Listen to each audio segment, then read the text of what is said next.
大宁朝云州城，粤语瓢泼把密麻麻的穷刷对韩经方无限。可自从1年前师傅离奇失踪，这里便彻底冷清下来。我不会武功，但天生对数字敏感，世间乌云变幻都可用算和力学来解释。跟我走一趟，林府出事了。林府，城东那个贩运丝绸的首富林百差？对，他家的地下银库今晚丢了1万两官银，而且是密室取钱。厉鬼搬财，这是厉鬼搬财啊！我林家究竟造了什么孽，竟惹上了不干净的东西？锁面没有被暴力撬动的痕迹，没有铁屑，也没有油滑的撬锁工具残留。转轮的内部机簧沿和合缝，没有被强行拨动的划痕，这说明它根本就没有被外力打开过。但里面的银子确实凭空不见了。水渍入手冰凉粘稠，透着一股淡淡的咸苦味。这不是普通雨水，这是消失与卤水混合后留下的痕迹。你怎么长15步，宽12步，重达1200斤。如果是活人抬出去，地上必然留下沉重的拖拽痕迹。可现在除了这些脚印，什么都没有。果然如此，这间银库建了8年，1万两银子长期堆放在中央。按理说中央地面下显得厉害，但望了四周缝隙，发现反而是这面东墙下的石板下沉了足足半寸。你是说银子根本没有堆在中央，而是在这面墙边停留过？1万两银子重于千斤，绝不可能凭空消失。力不会凭白物产生，也不凭白物消失。有人利用某种极其巧妙的物理机关，让这些银子在不经过大门的情况下直接移动了位置。秘密就在这堵墙后面。这面墙是一堵假墙，里面暗道。那些银子现在一定还在这座院子里，根本没被运出林府。闪开！呵！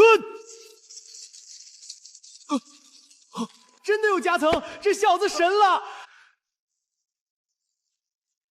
这怎么可能？我的算学推论绝不可能出数。可是这里为什么什么都没有？难道这世上真的有鬼神能隔空搬物？这就是你说的秘密？看吧，我就说是厉鬼搬财，墙里要是藏人，怎么可能连个脚印都没留下？这是五载丝，而且上面涂了熟桐油和灯草灰。这种手法能让思安在承受巨力的同时，极大的减少与石头表面的摩擦。这个夹层根本就不是用来藏白银的，而是一个通道。1万两官银并非一整箱被搬走的，而是在这堵墙后被人用钨丝一档一档紧挨着从缝隙的什么地方。是林府寇取外面槐树样交界的一堵院墙，中间隔着一条常年没人行走的俗通。带我过去。怎么了？这不可能！6月盛邪，这积水刺如同冬日的冰窟，而且石缝边缘有冰晶在凝结。这不是妖法。这是算学与悟性的奇妙互变。大宁朝的工匠知道消石能制冰，但极少有人知道，若是将大价量的消石与特定的卤水按比例混合，即便是在盛夏，也能在极短的时间内将一整桶水化为坚冰。贼人根本没有进入银库，他们买通的人间银布置了机关，银子堆箱下放着巨大的冰块，冰块融化需要时间，这是延时机关。当冰块融化到卤水泼洒在高度，拉均到融出气处，筷子结晶而那小碎脚印，因为结晶形状古怪，才被刻意伪装成小鬼脚印，用来困合缝隙粗暗辣的时间。精彩，你确实不负七巧阁的名声。银子就在里面。来人，把石板掀开！破了，真的找到了！苏先生真乃神人也！师傅，这具机关支架是师傅近期亲手制作的。他没有死，他就在云州城里。可是他为什么会帮贼人设盗窃官银的机关？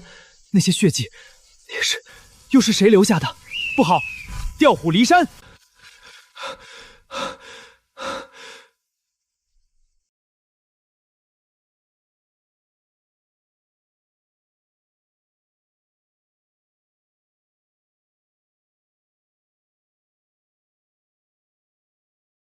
这不是鬼神所命，这是一场极精准的用算学和力学设计的延时杀人。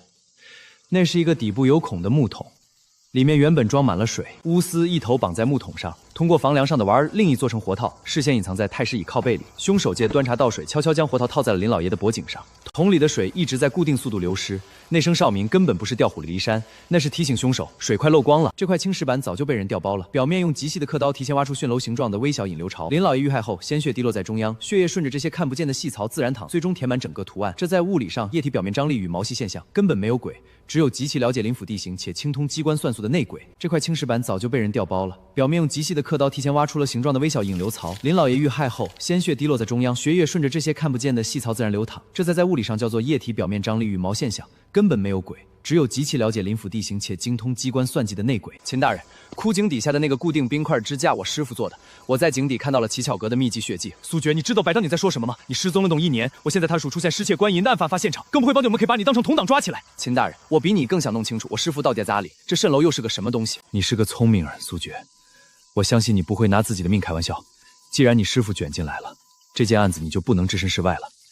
接下来你打算怎么查？算学讲究抽丝剥茧，复丝，但线索并没有断。这么大剂量的硝石，还有那种涂了桐油的吉乌丸丝，绝对不普通杂货铺能买到的，只有那些专门提供奇门材料地下黑市才有。云州城外的黑水窖、大宁朝地下材料交易降四地，只要有人大量购买硝石，流失和无暇记录。好，明晚子时，你我在黑水外碰头，查一笔账。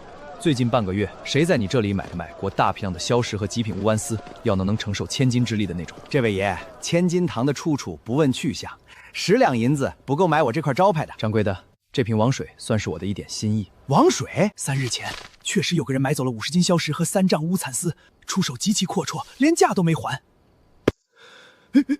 买这东西的什么样？他戴着斗笠，我闻到他身上有一股金的檀香味，而且他的右手少了一根大拇指。你确定那个人右手缺了一根的大拇指，而且身上有浓烈的檀香味？官爷，小人哪敢骗您？那人虽然掏银子的时候，那只残缺手我看得真切。秦大人，他买的硝石多，为了改硝石的刺鼻气味，师傅天公木寇从不留神。宋丧师爷离他，说明师傅半个月前就已经落在了他们手中。或者已经遭遇了不测。宋师爷是知府大人的心腹，就算是我也不能随便抓处。这般当车就只能证明他去过当的铺。算学推演最极品策策，那么就从夫查起。1万两官银贝绝不是他一个人能办到的，账面上必然有亏冲，账看看。好，提醒你，擅闯知府账房，一旦被发现，你我可能连解释的都没有。为了找回师傅，查清真相，我苏绝不怕。账本都在东侧书架上。小心翼翼你的藏州念州极细精宝库。秦大人，您看这里。上个月府库出5处5千两白银，用于购买城外青龙坝的防洪石料。重量、石料和体积换算比例出了问题。按照大宁朝的标准石料密度计算，5千两白银买到足以填满3个仓库，但这账本上记录的入库体积却只有不到1干仓库。你的意思是，有人贪没了修坝的银子？这是假的，印章是真的，但这页纸上的字是在盖印之后写上去的。你看，在您的红色青头印泥里，墨迹并没有印泥的油脂晕染，反而像悬浮在印泥上方。唯一的解释是，这原本只是张盖了空白印章的白纸，被人利用脱墨法洗去下原本内容。宋师爷伪造了知府大人的手令，挪用水利转款。宋师爷，谁在里面？跟紧我，冲出去！金推官，大半夜不睡觉，带着个外擅闯机要种地，这要是按大宁律法，该当何罪啊？你贪赃枉法，伪造造印，挪用水利官，还涉嫌借1万两银，你的罪。哦，大斗，你伪造的账本可就在这里。你师傅白驼鹰腾是个冥灵蠢蠢，没想到你也一样。我师傅在哪儿？你把他怎么样了？你很快就会去陪他了。当心！既然你们那么喜欢茶，就在天宫水疗里慢慢茶吧。秦大人，你听，齿轮的声音不对。普通匀速水轮齿轮搅和声音是极其均匀的，但这组齿轮每响35声，卡打后第36声会有个极其短暂的停顿，就像在换气。这就是秦络结构的特征，它不是一直转动的，而是转动卡住再转动。那第36下停顿就是机环最薄弱的瞬间，那是制动轴。只要在第36下停顿的那个瞬间，用坚硬的物体卡死那个转动轴，整个穹顶的齿轮组就会因为水力的反噬而卡死崩盘，排水的闸门就会自动打开。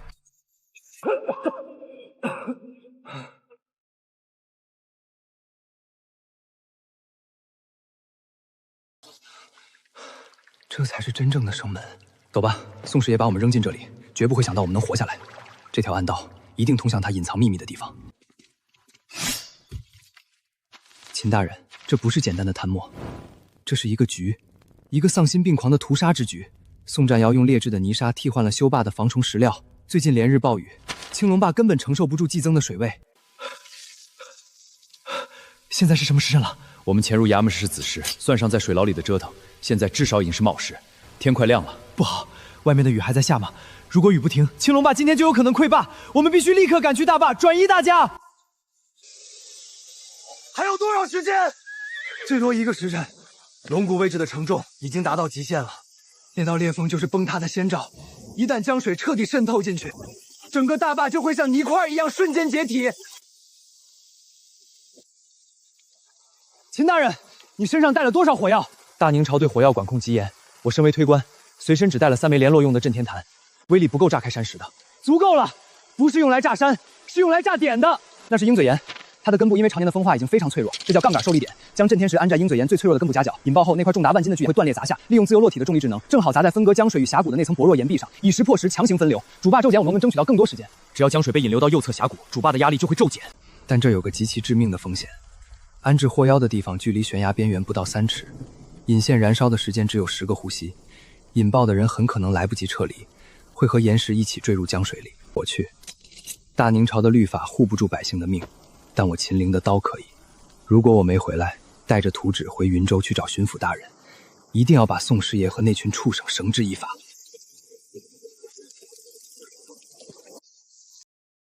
剑！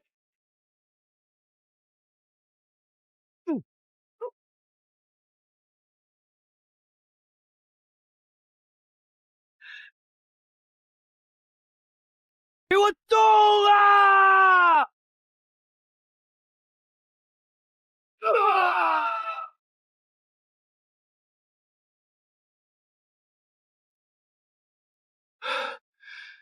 撤！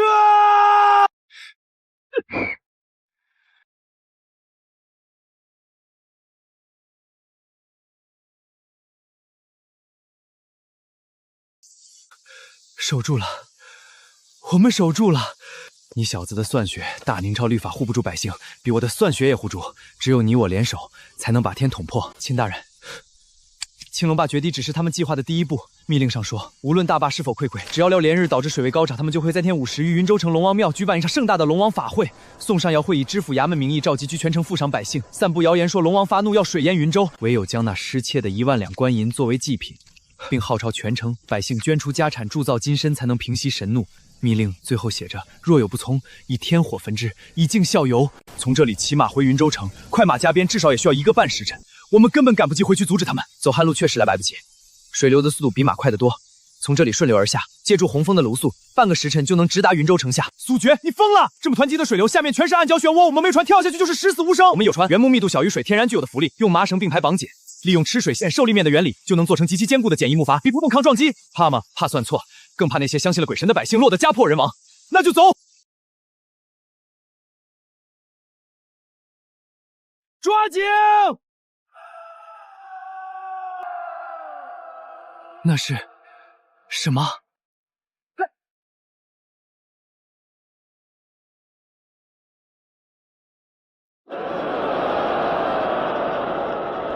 诸位乡亲，青龙坝危在旦夕，此乃属天降下的责罚，是城畜商林华掐贪没了祭祀神明的水利款，这才人定价不平免销。令发在5时3刻前，平息天火，独断洪荒，全城富户必须要出半数家家产铸造金身，否则大坝一开，云州将化为泽陀。大坝明明是被我们用算学火药拼死保下来的，如今却成了他们恐吓百姓敛财的工具。宋师爷，你勾结蜃楼，挪用水利专款，伪造神迹图谋巨额钱财，你的阴谋已经败露了。秦推官，你擅闯法会，亵渎百姓为神明命了。你看看这大鼎中的天火。世间有何种火焰能在这风雨之中经久不灭，且呈现了也碧绿之色？大家不要被他骗了，世间万物皆有体性，这根本不是什么圣火，不过是一场利用化学工巧结合的江湖骗术。你口中所谓的圣火，不过是西域传回的17猛火油，这种油密度比水小，能漂浮在水面上燃烧，狂风暴雨都难浇灭。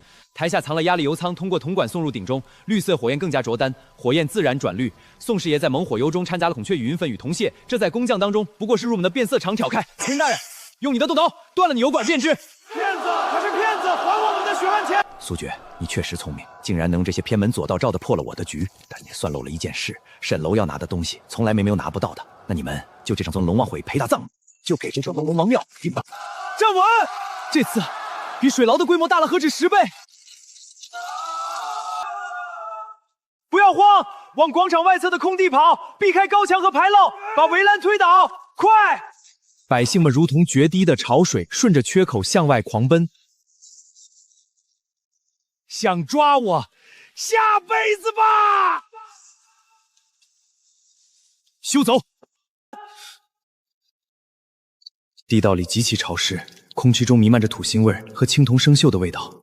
眼前的景象让我倒吸了一口凉气。这根本不是普通的桥，这是一个极其庞大的天平帆机关。秦陵，别过去，桥的承重不对。这根本是一个极其庞大的天平翻板机关。给我起！怎么可能？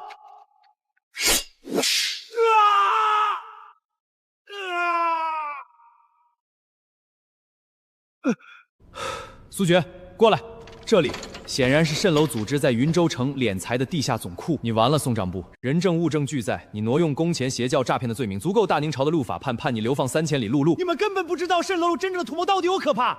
苏决，你不是一直想找你那个师傅吗？看了那个你会知道，你们今天阻挡大坝决堤，就像那10几万百姓是多么可笑的螳臂当床。人证物证俱在，你挪用款勾结邪教诈骗的罪名，足够大宁朝的陆法判你流放3天永不录用。你们根本不知道蜃楼真正图谋到底有多可怕。苏决，你不是一直找你那个死鬼师傅吗？去看看眉目后面吧，看了那个东西信就会知道你们今天阻挡大坝绝天，救下那10几万百姓是多么可笑的螳臂当船。这是天宫仪？不对，这分明是一台用来进行超大规模地下撒与测绘的巨型钻探机械。大宁所有水灾阴谋、装神弄鬼的诈骗，都只是了脸这台机器在地下地最近的动静。蜃楼真正的目标是从地底直接挖穿大在云州设立的国家最高金库。秦大人，我们必须立刻阻止这条地道现在钻进到什么位置？如果大宁库被挖穿，整个云州的国本根基就毁了。说，地道现在到了哪里？晚了，一切都晚了。机器刚停下不久，穿山地龙旋的核心驱动在前端，这里的青铜机构只是后方动力传输总成，真正左进机头已经顺着地道挖出去了。苏爵，不愧是白宫藤的得意门生，你猜的没错，大阴已动，地友已经带这头出发了。算算时间，现在那颗金刚钻头应该已经顶在大宁府库的花岗岩地基上了。你们阻止得了天火，阻止得了洪水，但你能阻止得了这地底的钢体巨兽吗？只要再过半个彻底崩塌，数百辆黄金库银会顺绿色的倾斜轨道全部滑落进地暗河，神不知鬼不觉地运出云州城。出声！苏爵，这地道在哪里？从龙王庙到大宁府库，全长1里3分。重型机械在泥土中每时辰可推进5丈，在硬石中骤降至1丈。他们提前挖了3，但东途必然遭遇云地底最坚硬的玄武岩层。那声音沉闷错，说明钻头正卡在硬石层超负荷运散。他们还没得手。秦大人，我们现在追进去还来得及。好。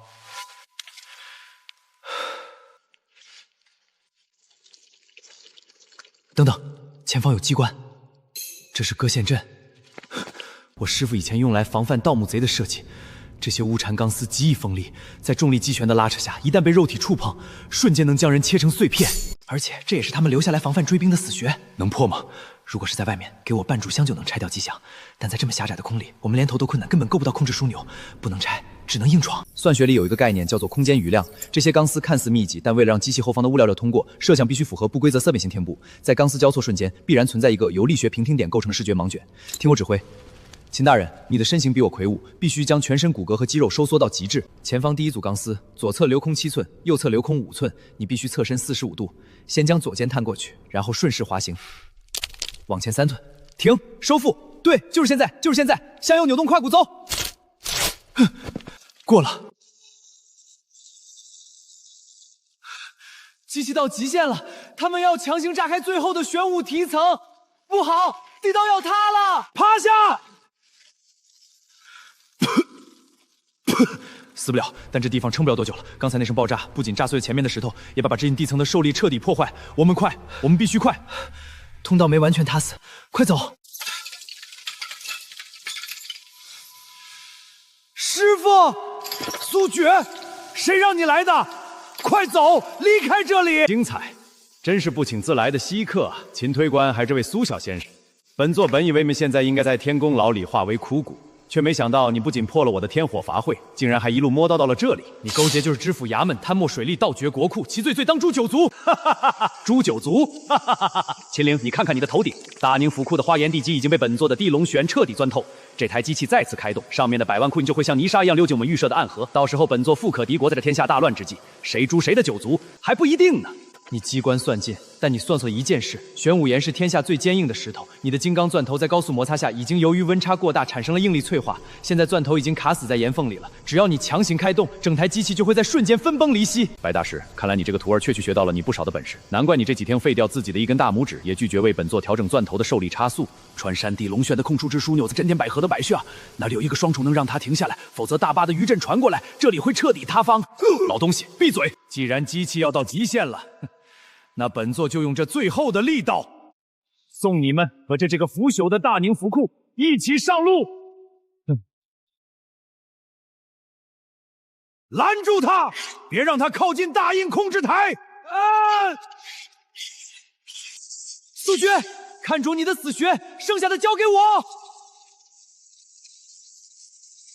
主尺89，副尺55，每一次摆轮向左倾斜到最大角度的2/3处，就是2个支数、持数相互角力、扭矩短暂抵消的零值顺态。10、9、8、4、3、2，就是现在！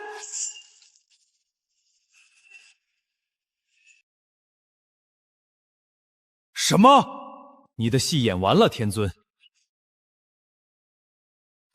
是你，哈哈哈！秦陵，你懂大宁的律法，但你懂大宁的官场吗？苏爵，好徒儿，天宫之术你没学错。师傅，我们回家。秦大人，我们不能躲，必须立刻回府衙，面见知府大人和刚到云州巡查的巡抚大人。苏决，你疯了！那张没被我击碎面具脸，分明与驻守云州兵马总督雷大人有7分相似。如果宋师爷背后的天尊真的是手握重兵的雷总督，我们现在回衙门无疑是自投罗网。秦大人，你看看面具内侧，这是乞巧阁典籍记载的面骨微调机簧。通过旋转这些螺栓，面具可以在内部产生极大压力，强行改变佩戴者脸部的肌肉走向和颧骨高度。我们在地底下看到的那张雷总督的脸是假的，地底那个天尊只是一个戴着特制面具、拥有相似身形的替身。蜃楼组织真正的核心，直到阴谋败露后，必须要有一个足够有分量的替罪羊来承受朝廷的怒火。他们故意伪装成雷总督，就是想让我们去指认他，从而引发官府内部的将相内耗，他们好借机全身而退。好一招金蝉脱壳的毒计，苏决！如果不是你精通这些悟性算学，我这把刀差点就成了那些江湖骗子借刀杀人的工具。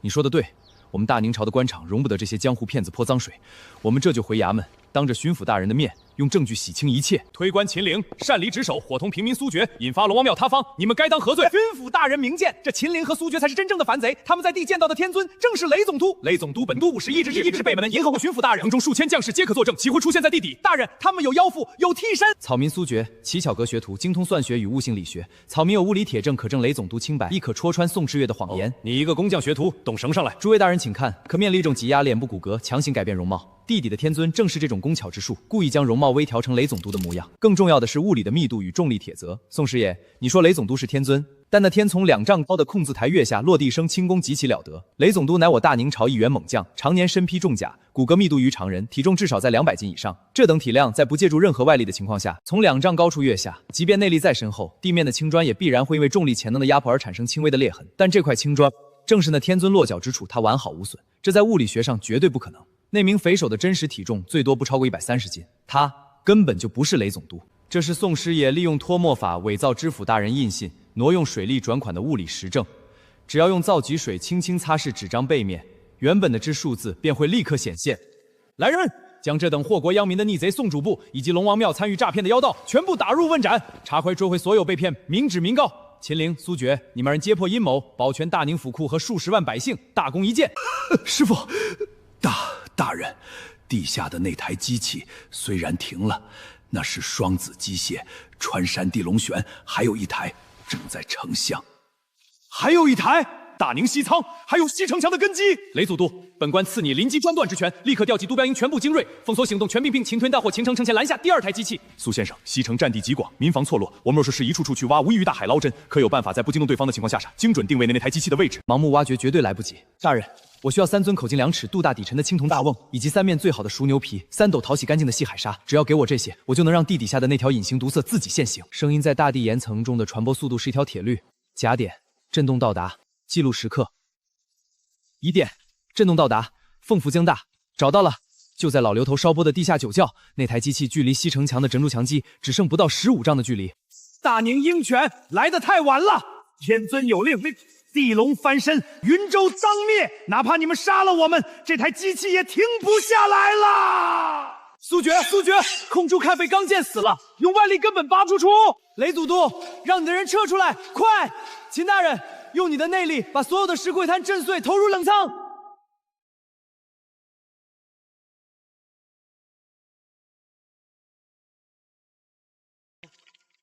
我们又赢了。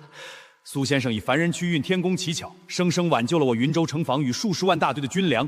此等本都定当亲自上表天子，为你乞巧阁请功。单楼在云州布下的这个必杀之局，终于被我们彻底撕碎。但这天底下的奇巧工巧之术，若是入心术不正之人的手中，所能造成的灾难远不止一个云州城。而我和秦陵的旅程才刚刚开始。云州的局破了，但只要蜃楼天尊一日不除，这场席卷天下的奇巧危机就远没有到谢幕的时候。那就继续追，天涯海角，我陪你。苏决，那枚天宫木扣不只是乞巧阁的传世信物，它里面这历代阁主口口相传的天宫七器的秘密，那是足以颠覆一座王朝的禁术。进不去，这3面墙的速度都完全不同，根本没有留下任可以通过的直线通道。不，这不是混乱的旋转，这是一个极其严密的周转轮系，行星轮系。太阳轮此数81，内齿圈162，比值刚好是2:1。由于太阳轮被地下暗河水车死锁死，其绝对凿度为0。这3面石墙在物理存在一个转动顺心，每当外圈圆盘完成的完整张荡在左侧30度角的方位，3面石墙的相对速度会在5%瞬息内归于0值。那条唯一的死通道，每隔20个呼吸就会开启一次，持续时间只有半个弹指。10、9、8、3、2，就是现在！顺心对齐冲！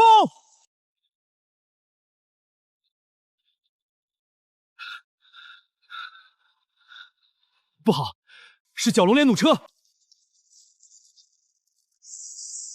这程弩车用的是不规则断气旋转滑滑机构，每3发就会调整一次射击弹道，根本没有规律可从。他们已经连续射击了12发，弹簧温度已经达到了铁流极限。下一轮齐射，初速度骤降1成半，在距离弩车前方5丈、高度3尺位置，会产生一个由重力下坠形成的绝对视线盲区。秦大人，不必格挡，相信我的算式，直接低头冲刺那处水湾，那是他们所有弹道交汇的下线死角。哼。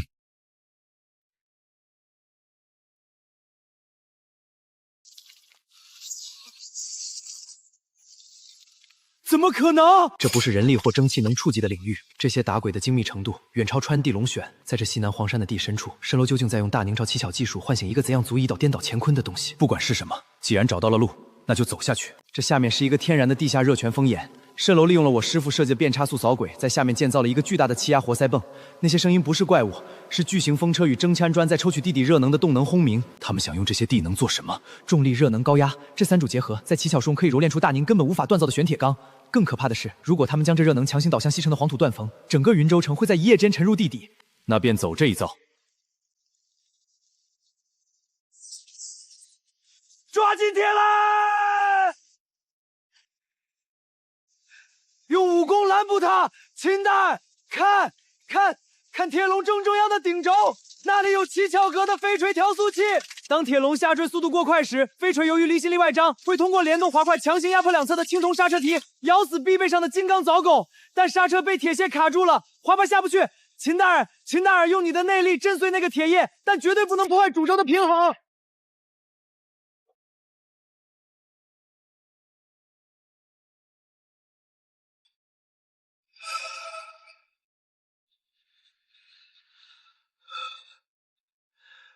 苏决、秦陵，本座不得不承认，你们是用凡人的智慧走得最远2只蝼蚁，但一切都太迟了。大宁朝的江山气数已尽，这尊由你师傅白宫顽藤亲手天宫七器之首浑天震地仪，已经完成了最后的能量去域。只要本座按下这最后一枚机响，半个时辰后，整个西南3省的地震将被彻底激活，云州、江安乃至大宁朝的半壁江山，都将在这场物理的共振中化为一片历史的尘埃。技术，大宁朝的江山由千万百姓的血汗铸就，还轮不到你这冰冷的机器来定夺。匹夫撼树，不自量力，不能强行砸碎它。这台机器内部已经积蓄了极其庞大的地和热能，用外力强行破坏外壳，卡死主轴，里面失控的高压蒸汽会在瞬间产生恐怖的物理爆裂，我们所有人都会被炸成灰烬。唯一的办法是用物理法则打败入灰则。既然它是靠阵阵毁灭一切，那就要照破坏性干涉。在声学与波入物学中，当2类相平统不同的波相遇相识，如果响赖差正好相差它半个周期，波峰与波堵就会完美重叠，相互提，合成泵幅瞬间归零。给我破！速决！热胀冷缩，材料的膨胀细路铜就是破局的关键。给我退！不，这不可能！这是白宫童最完美的心血，怎么会被你一个连真气都没有的黄小神破了局？因为你根本不懂七巧，你只懂杀戮和贪婪。师傅留下机械，顺应的是天地物性，而违背平性性强行毁灭的人，终究会被物理反噬。说得好，你们以为赢了？本座不过是蜃楼的12星矢之一，毁了这里的压力平衡，地下暗河的冷水马上就会倒灌进岩浆池，水遇到岩浆会发生什么？我们一起给组织陪葬吧！走不掉了，铁笼卡在半空，上面距离地面100丈之遥，轻功告示也攀不上去。一升水在瞬间接触1000度高温，体会急剧膨胀1700倍。在这个相对密闭地下空箱里，这股膨胀的蒸汽压力足以将整座石山炸成粉末，但我们把它变成最强的推力。秦大人，把球体底的8根固定轴承部斩断，我们把它当成活塞，借着蒸汽的爆炸力冲出去。竖直的花式岩井道就是绝佳机器，这颗机器坚过半圆球体外壳就是完美的活塞，只要底部受力均匀，爆炸产生的高压水烟气就会化作推动活塞上升的无尽动能。快，从顶部的检修口钻进去！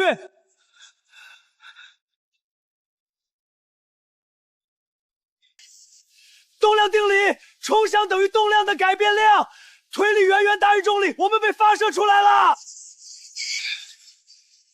苏决，速度太快了，如果我们直接撞上井口的封顶时，这球体把我们挤成肉扁。放心，我算过了，呈喇叭状扩散，越往上气象压力臂会呈指数级消卷，而且上方的空气会被我们急速压缩，形成一个天然的空气阻尼弹簧。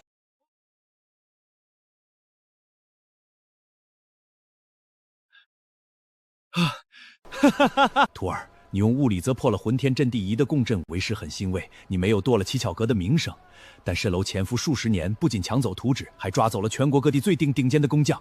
云州之局不过是用来测试第一件武器的演武场罢了。刚刚收到京城800里加急敌报，3日前的深夜，长安城外王屋山在一夜间被某种未知力量拦斩断，山顶凭空消失，断口处留下一个直径100丈的绝对平滑的巨大齿轮印记，朝野震动，人心惶惶。巡抚大人已经向朝廷举荐了你我。苏爵，云州的水已经浅了，京城那个漩涡，敢不敢随我一起趟趟，去告诉藏在长安城里的牛鬼蛇神，只要这天就塌不下来，有何不敢？既然他们喜欢用气装神弄神，那我就用这把尺子量一量他们到底有几斤几两。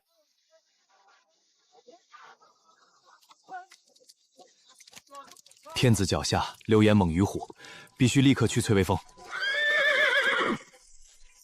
秦大人、苏先生，你们终于来了。老夫在工部干了40年，督造过无数城墙宫殿，但这等伟力绝非人力所拟。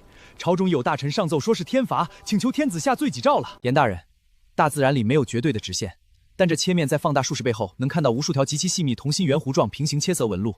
岩石表面残留极高热量摩擦痕迹，缝隙里有黑色粉末，这不是普通石头粉，这是钢熔砂。说明削平这座山的是一根线。严大人，大自然里没有绝对的直线，但这切面在放大数十倍后，能看到无数条极其细密、同心圆弧状平行切色纹路。岩石表面残留极高热量摩擦痕迹，缝隙里有黑色粉末，这不是普通石头粉，这是钢熔砂。说明削平这座山的是一根线。压情等于压力除以受力面积。如果受力面积无限小，哪怕是极小的，也能产生极其恐怖的切割压锯。这种技术在玉石雕刻中叫解玉砂线，但蜃楼将它放大了1000万倍。他们动用了一种名为无尽金刚柔丝锯的终极机械，无数根乌缠钢丝绞合成环形柔丝，占满硬度的钢云砂，利用隐藏在暗处的巨型动力源拉动钢丝，形成闭合循环切割带，在几个时内将座大山锯成了2半。中央这个齿轮印记是巨型钢丝锯用来改变切割方向的导向张紧轮压出来的痕迹。已知切削纹路的同心圆弧半径为 r， 钢云砂残留的刨线离心轨迹切角为30度。根据7离切线速度动正交分解方程，钢丝退出山体瞬间，其受力向量绝对指向动力源的回收轮心，顺着切削纹路的北线方向延伸，动力源不在天上，就在西北方5里之外的绝龙谷底。大理寺听令，留守一队封锁翠微峰，其余人等随我与苏先生直捣绝龙谷。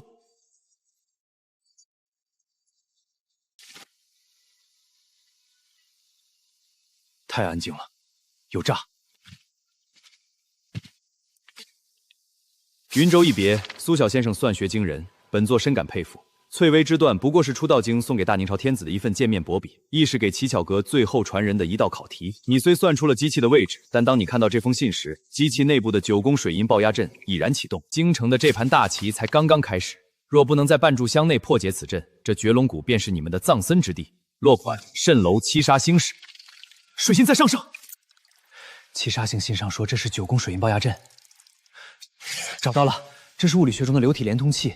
根据帕斯卡定律，在密闭流体系统中，任何一处压强的变化都会瞬间传递到流体的各个部分。七杀星矢信上说这是9宫水银爆压阵。七杀星矢打乱周围8根管子的偏重，导致系统内部压制失衡，所有的压力都朝着中央主流力管挤压，所以水银才不断上升。要让中央水银降下来，必须让这9个连通器的压区重新达到完美相对平衡，这就9宫阵。七杀星矢信上说这是9宫水银爆压阵，用老祖宗的数学落书9宫图，带9律一左3右7，24为界6 8为祖诸中，在这9个连通器中，只要让横竖斜方向的配相月压总和绝对等于15的常数，中央被地拐位的4周完美的力学张力彻底抵消，水银就会瞬间回落。秦大人，听我指令推滑宽，必须分毫不差。来，左上角刻度4，右上角刻度2，左下角刻度8，右下角刻6，正左刻刻度7。滑盘的黄轨变形卡紧了，9号推不动，绝对的压触差只能用更大的绝对暴力来打破。秦大人，用你最阳刚的内力砸他的黄轨梦。秦大人，你不觉得奇怪吗？蜃楼费尽心机造出这台裂天金刚轴，难道真的只是为了削平做翠微峰给朝廷一个下马威？这也太暴殄天物了。你的意思是？翠微峰只是他们计划中的一环。秦大人，削平山峰只是掩人耳目，他们真正要做的是借助条被金刚拉出的绝对直线，在地角铺上一条笔直的暗轨。那这条暗轨的尽头是哪里？笔直延伸，穿过翠微峰缺口后，直指京城种种线、太极宫、鸡鸡。不，翠微峰连一环都算不上，它只是一块半降角。他们不是要削平山，而是他们需要用这根柔丝在第5拉出条绝对笔直的长达10里的直线凿轨。翠微峰正好挡在这条直线的路径上，所以他们才顺手把它给锯了。你看这根金刚砂线切割的几个角度。那条被金刚柔丝切割出来的绝对直线，在穿过翠微峰后，笔直的指向了长安城的中轴线，终点赫然是太极宫大殿的地基。太极宫大殿，他们要在天子脚下挖穿大宁的根基。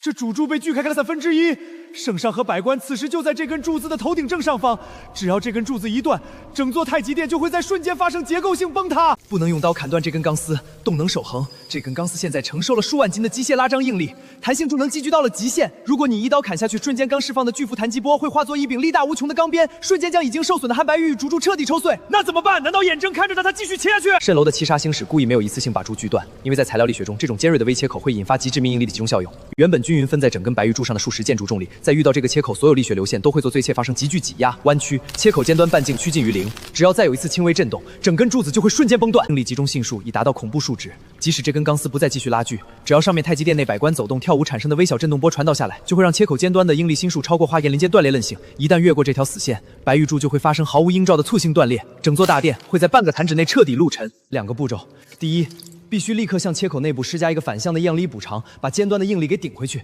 第二，必须找到拉紧这根钢丝的尾部激弩，用渐进泄压的方式把钢丝张力降低。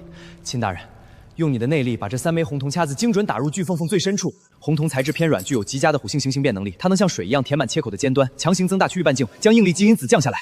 给我进去！柱子暂时稳住了，稳住了，稳住了！不愧是奇巧阁的当代传人，竟然能用红铜预言力挡住本座的裂天集中应力。但你们算得到石头的断裂，算得到这天下人心的断裂吗？今日这太极殿，当着万邦使臣的面，非他不可。大宁朝的脊梁，今日便由我七杀亲手折断。不对劲，他的兵刃有古怪。秦大人，别碰他的刃口中心，他的截面是单面瓣半羽月中心不在时上，而在外侧虚空里。不要割当他的剪刃，用你的刀锋他锯剪中心那根偏心旋转轴的内散分处，用反向帽锯强行抵消他剪抻余力。什么？苏决，这机器停不下来，齿轮被香七杀用腿高焊死了，杠杆虽然没断，但已经失去联动作用。不能破坏机器，那就的确坏的对抗江水。但如果让这条愤怒的航流自己去毁灭自己呢？找死！苏决，低头冲！找死！苏决，低头！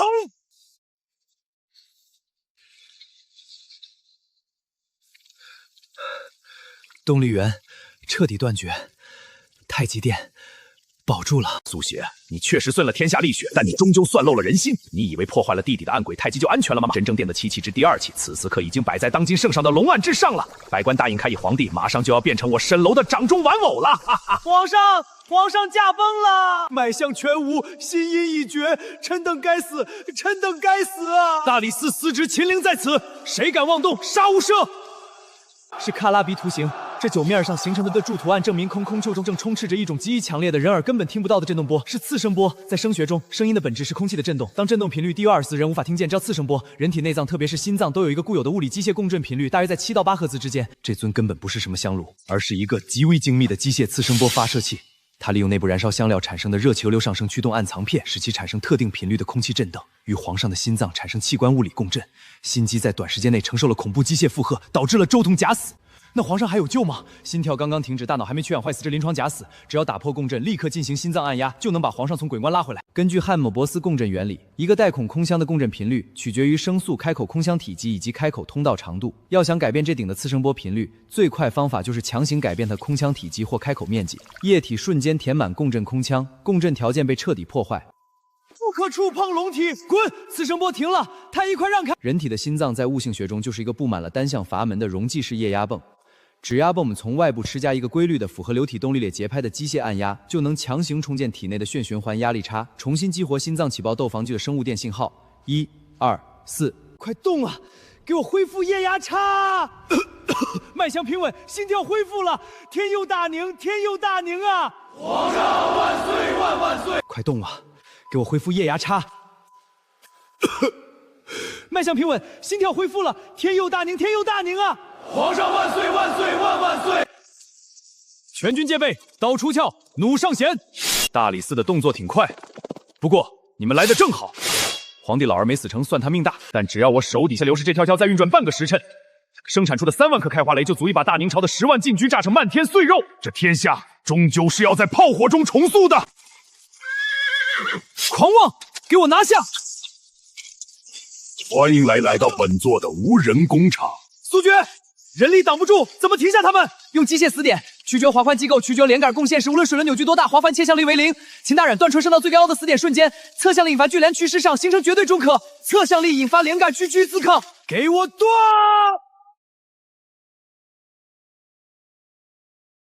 你们以为停下几台破铁锤就赢了？这是什么东西？蒸汽核心，他把自己的身体改造成了一台人形锅炉，关节由蒸汽驱动，不惧疼痛，力大无穷。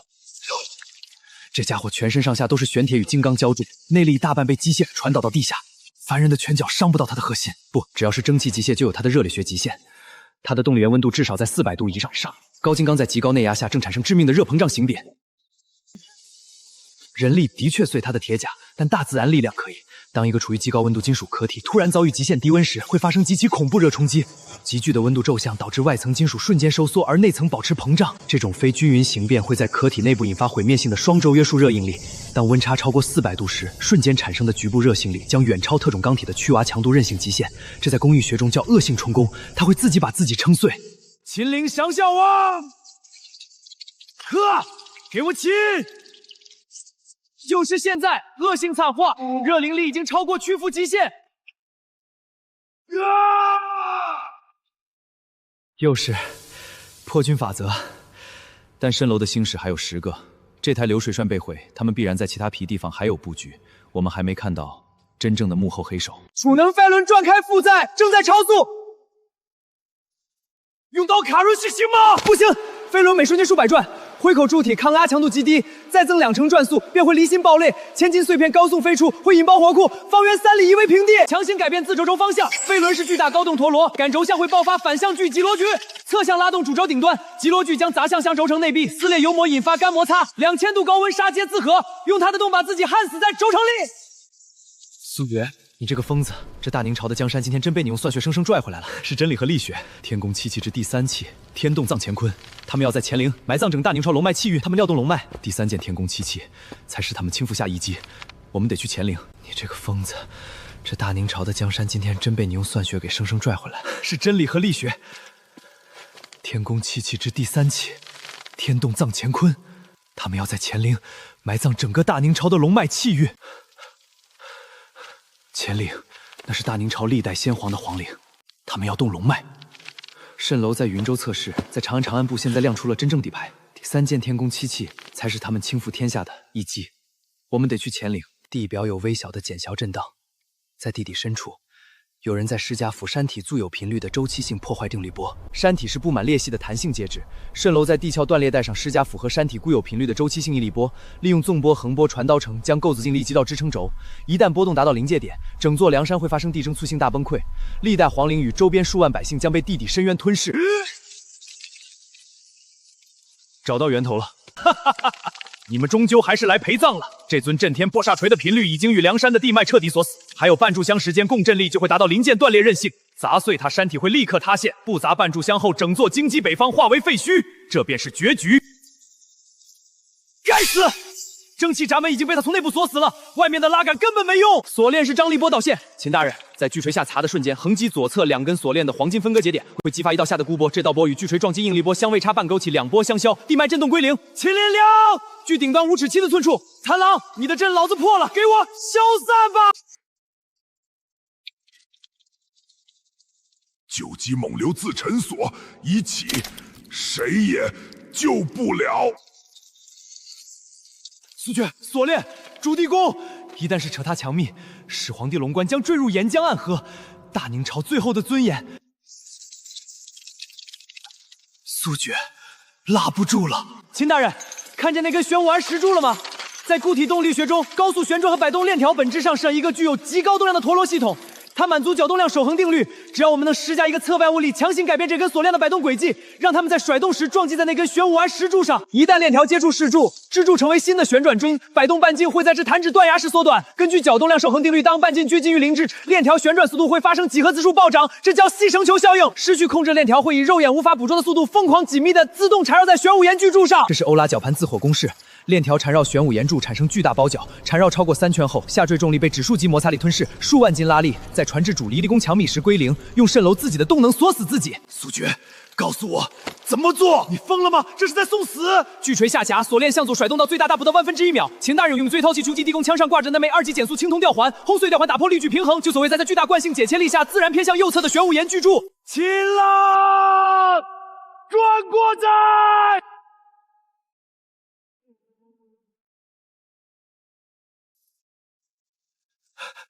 秦大人，太医朱血丹，抬担架进来。严大人，这台机器需要的支气动力不是自己烧出来的，它通过这根铜管从数十里之外的另一个圆团源源迸输过来。云州地甲热热能泵、神级冰场高压水力论机、乾陵液压差速机，这3张图拼在一起，天宫七器是一套连锁闭环机械系统。萧山为拉暗轨，次军为乱朝堂，多兵工厂为取飞轮，镇乾陵为释放地壳正力，前4期崩毁释放的动能全部汇聚于最终核心节点。蜃楼的最高首脑要在那里启动最后的第7期，一旦总坟被逆向开启，积蓄了前4次大爆炸所有余能的超级铁一掌上颠覆整个大潮所所有工业与基础的工业海啸，万里江山将彻底陆沉。我们还有最后一战。苏先生，公布的20座水闸连杆全部锁死了，前4副下管线崩毁释放的压力全部转化为这江河水力，闸口流速已达每瞬间10丈，整个大坝都在抖。再这样下去，不出半个时辰，这传承100年的青铜大坝就会彻底碎裂，半个京城都会被淹成汪洋大海啊！这不是普通的水流过载，这是流体力学中最歹毒的隐形杀手——空化气丝。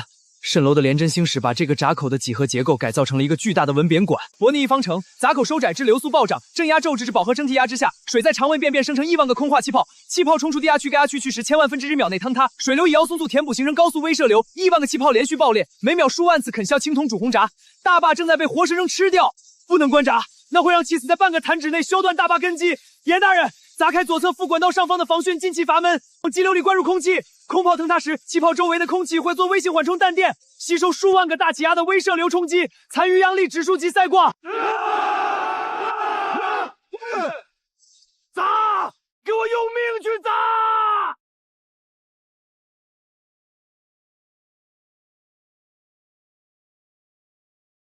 砸！给我砸开它！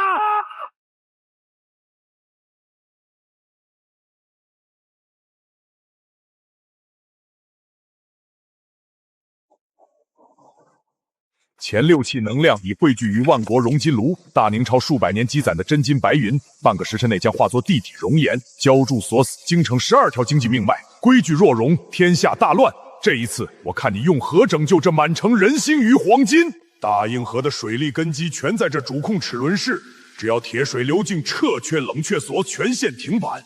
南北货运通道尽在我手。水粘度极低，流动性极强，沙袋体墙瞬间被高温烧穿冲垮，必须让它自5000度高温。如何吸下固体颗粒？颗粒成为晶体生长的温床，这叫非均匀行活，打破形而释放，液态晶瞬间变为固液混合体。严大人，上面就是运河沉沙底孔，100年淤积河沙足数万吨，打开它，河沙灌进铁水，河沙中的沙粒成为形河点点，铁水结晶速度指数级暴涨。是，河沙全在底孔闸室。校尉，带人转动泄沙齿轮。什么？就是现在！开闸！